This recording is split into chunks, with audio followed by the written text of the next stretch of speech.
Bonjour à toutes et à tous, j'espère que vous allez bien. Aujourd'hui, je vais réaliser ce gratin de pommes de terre donc qui va se faire avec le découpe minute pour pouvoir donc faire les rondelles de pommes de terre. Et du coup, là, les pommes de terre ne vont pas cuire comme le gratin dauphinois dans le bol, mais directement au four. Alors, pour ça, j'ai des pommes de terre épluchées. Donc là, je vais faire commencer à cuisiner. Donc préchauffer le four à 200.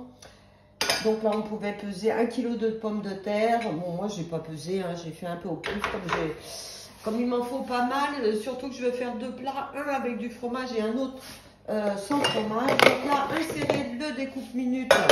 Alors, donc ça c'est l'axe qui vient donc se mettre sur les couteaux. Ensuite je vais mettre le panier dessus. Voilà. Là, je vais émincer, non pas râper mes pommes de terre. Donc là, en fait, le disque que vous avez gris clair, c'est pour râper et gris foncé, c'est pour émincer. Donc, je mets le côté gris foncé sur le dessus. Ensuite, je viens mettre ma goulotte. Et là, en fait, donc j'ai fait suivant. Donc, vous voyez, vous avez même un dessin. Donc là, il a programmé 1 minute vitesse 4. Tout ça, c'est pour ceux qui ont le TM5. 1 minute vitesse 4.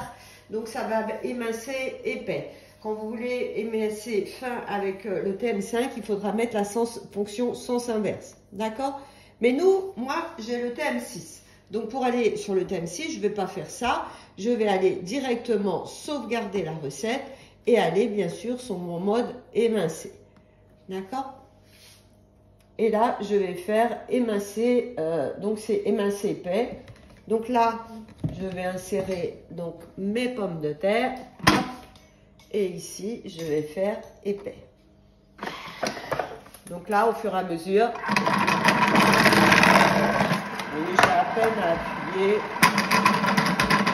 Hop. Voyez, ça descend tout seul. Ça va très vite. Donc je vais le faire en 2 fois, là je vais m'arrêter avant ce que ça donne. Hop. Donc pour arrêter votre Thermomix, hein, vous appuyez, vous faites appui court sur le sélecteur. Donc voilà le résultat de mes rondelles. Donc là c'est un peu plus épais. Donc là ça je vais le réserver dans un plat. Donc là, vous voyez, ça me fait 2 plats, hein, 2 beaux plats quand même. Donc je vais en faire un avec du fromage, l'autre sans fromage. Donc là, je rappelle ma recette, donc en retournant sur mon livre vert. Du coup, alors faut pas oublier de retirer l'axe, hein, surtout dans votre bol. Donc vous voyez, mon bol est propre, hein, je peux continuer ma recette. Voilà, donc là, on va retirer le panier, ça c'est fait. Alors là, en fait, on pouvait en faire en 2 fois. Alors, si vous voulez aller plus vite sur la recette, vous faites 3 petits points, détail de la recette. Donc là, ça y est, j'ai déjà mixé en 2 fois.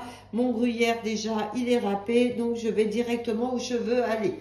Donc, la gousse d'ail, donc du coup, que j'ai un peu plus de pommes de terre, je vais faire un peu plus de sauce. Donc là, je mets ma grosse, comme elle est grosse, j'en mets qu'une quand même. Donc, insérer le couvercle et le gobelet. Donc là, 5 secondes, vitesse 5. Il me réclame 4 à 500 g de crème. Donc là, je vais en mettre un peu plus. Hein, je vais en mettre 700 g du coup.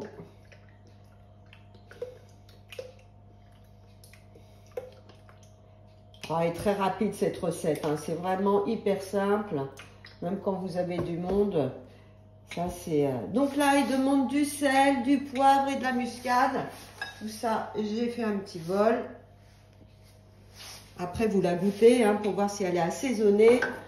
Donc, insérer le couvercle et le gobelet, 10 secondes, vitesse 3. Et après, je vais répartir la préparation sur mes pommes. Voilà le résultat avec mon gruyère, un sans gruyère. Et là, je vais les enfourner dans mon four préalablement chauffé à 200 degrés pendant au moins 45 minutes.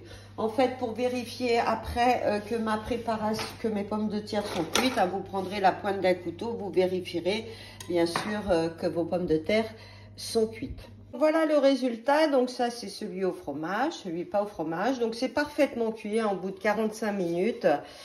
Voilà, puis c'est très rapide à faire. Hein, vraiment, vous laissez au four, vous faites autre chose. Bah écoutez, j'espère que cette petite vidéo vous a plu et vous a aussi envie de réaliser votre gratin de pommes de terre. À bientôt pour d'autres recettes.